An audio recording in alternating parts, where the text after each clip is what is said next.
খুব গায়ে লেগেছে। 2024-এ হেরেছেন, 2023-এর পঞ্চায়েতে হেরেছেন, 22-এর পুরসভায় হেরেছেন, 24 থেকে 25 অব্দি যে 12টা উপনির্বাচন হয়েছে সবকটায় হেরেছেন, 21-এ হেরেছেন। 26-এ আপনাদের আসন সংখ্যা 50-এর নিচে যাবে। আমি 1 বছর আগে যা বলেছিলাম আজও তাই বলছি। এসআইআর করুন আর এফআইআর করুন। দম থাকলে মানুষের ময়দানে বিচার হবে, জনগণের আদালতে বিচার হবে। আসুন, কোর্টেও আপনাদের ষড়যন্ত্র ধোপে টেকেনি, আর মানুষের ময়দানেও, জনগণের ময়দানেও টিকবে না। আরপি অ্যাক্টের পুরো মানে গোষ্ঠীর পিণ্ডি চটকে দিয়েছে। আরপি অ্যাক্ট বলে দেশে আর কিছু থাকলো না, যা প্রেসিডেন্স হয়ে গেল। পার্লামেন্টের তো আর কোনো দরকার নেই। আপনি 1500 কোটি টাকা করে নতুন কোটি খরচা করে নতুন পার্লামেন্ট করেছেন, উঠিয়ে দিন।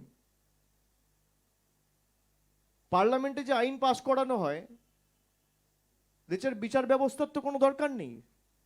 সব নরেন্দ্র মোদী, অমিত শাহরা বসে ঠিক করুক। জ্ঞানেশ কুমারদের মতো 4টে পুতুলকে বসিয়ে।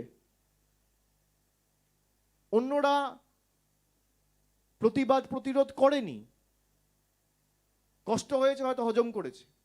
বাংলা তো হজম করবে না, এটাই তো পার্থক্য বাংলা আর অন্য রাজ্যের মধ্যে।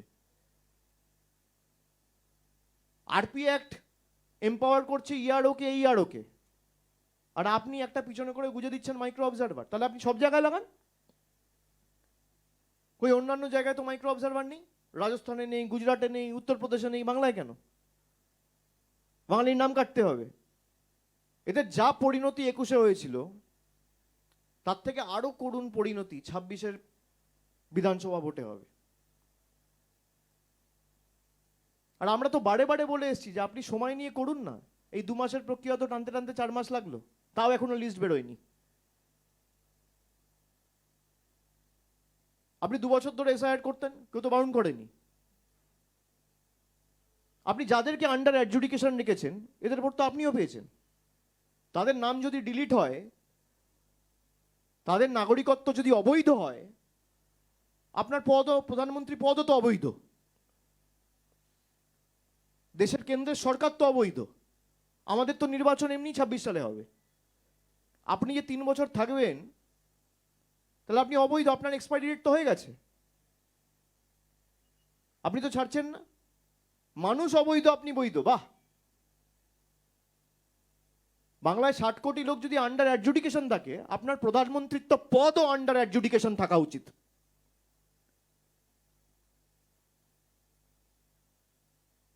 হোম মিনিস্টারের পদ আন্ডার অ্যাডজুডিকেশন থাকা উচিত।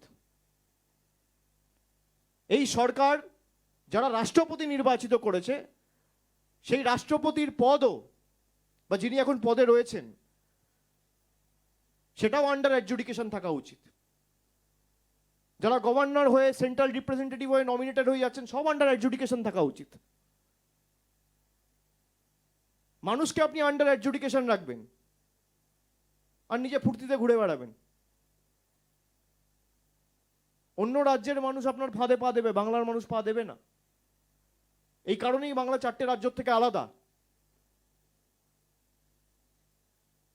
আমাদের দলনেত্রী মমতা বন্দ্যোপাধ্যায়, রাজ্যের মুখ্যমন্ত্রী, তিনি নিজে সুপ্রিম কোর্টে কেস ফাইল করেছেন, এবং সংবিধান আমাকে সেই সুযোগ দিয়েছে যে আমার কেস আমি নিজে লড়তে পারি। তিনি নিজে লড়েছেন তার কেস। দেশের সর্বোচ্চ আদালতে তিনি নিজে সশরীরে উপস্থিত হয়ে সাধারণ মানুষের জন্য প্রশ্ন করেছেন। গত ফেব্রুয়ারি মাসে সে চিত্র আপনারা সবাই দেখেছেন। অন্যান্য যে বিরোধী দলের নেতা নেত্রীরা আছে, না আছে রাস্তায়, না আছে কোর্টে, না আছে পার্লামেন্টে, কোথাও নেই। খালি টিভি চ্যানেল আর সোশ্যাল মিডিয়ায় যত বিপ্লব। মমতা বন্দ্যোপাধ্যায়ের দাবি, তৃণমূলের দাবিকে তো সুপ্রিম কোর্ট মান্যতা দিয়েছে। আমরা হিয়ারিং ভেন্যুর সংখ্যা বাড়াতে বলেছিলাম, ডিসেন্ট্রালাইজ করতে বলেছিলাম, করেছে। লজিক্যাল ডিসক্রিপেন্সি লিস্ট করতে বলেছিলাম, পাবলিশ করতে বলেছিলাম, করেছে।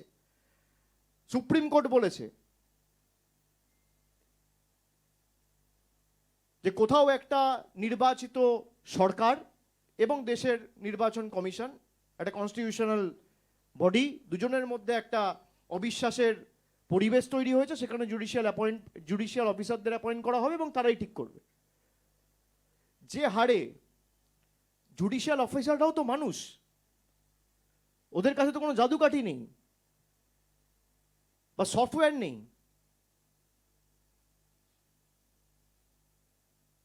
ষাট লক্ষ কেস যদি আন্ডার অ্যাডজুডিকেশন থাকে, সব মিলিয়ে খুব বেশি হলে 500 জুডিশিয়াল অফিসার কাজ করছে। একদিনে 20 থেকে 30টা করে কেস যদি করা হয়, তাহলে 500 জুডিশিয়াল অফিসার খুব বেশি হলে দিনে 10 থেকে 15,000 কেস করবে। আমি 20,000 ধরে নিলাম, তাহলে 60 লক্ষ কেস ক্লিয়ার করতে কতদিন লাগবে? নেই করে 4 মাস। এটা মার্চ, এপ্রিল, মে, জুন, তাহলে ইলেকশন হবে কি করে? বিজেপি চায় না ইলেকশন হোক। বিজেপির একটা অংশ বিচার ব্যবস্থাকে ব্যবহার করে নির্বাচন পেছাতে চায়। তার কারণ এরা জানে যদি নির্বাচনে যাই ভোকাট্টা হয়ে যাব। বিজেপির মিছিল মিটিংগুলো দেখুন না, এসআইআর ওখানে হয়েছে, যত ডিলিশন ওখানে। যাও 2-4 জন ছিল, কেউ নেই।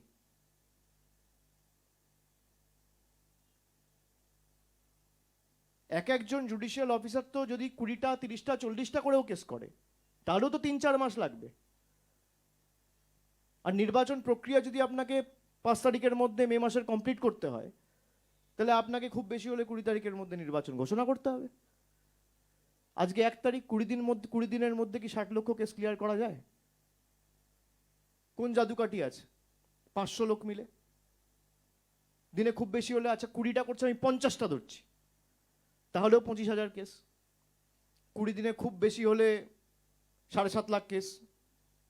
5 লাখ ছিল, আমি আরো 2.5 লাখ ধরলাম, 7.5 লাখ কেস। 60 লাখ কেস করতে হবে। প্রথমত এই যে 60 লাখ কেস পাঠানো হয়েছে এটাই অবৈধ।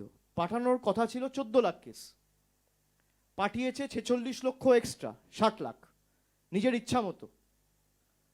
সুপ্রিম কোর্টের গাইডলাইনে অত্যন্ত স্পষ্টভাবে লেখা রয়েছে যে judicial officers will use their conscience. Judicial অফিসাররা নিজেদের বোধ, বুদ্ধি, বিবেক, জ্ঞান, নৈতিকতা ব্যবহার করে কেসগুলো ক্লিয়ার করবে।